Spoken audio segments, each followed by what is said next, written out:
И пичове, искам да ви покажа какво съм си изготвил днеска за 5-6 евро, като ще имам 2 дена от това хранене, като протеин, като въглехидрат и като фибри.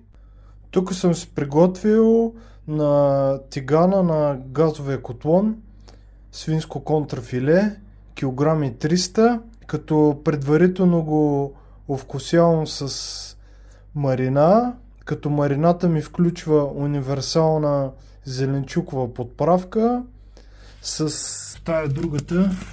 Значи ето тази е едната и тази е другата зеленчуковата по 10 грама с 10 на грама зехтин.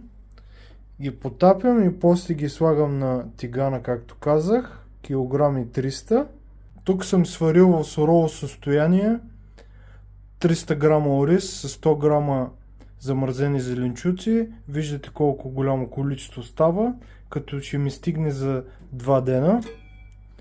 Както и пържолите одеве ви показах, които предварително си ги мариновам. И виждате за 6 евро колко хранене имам. Това ще ми стигне за 4-5 хранения за около 2 дена.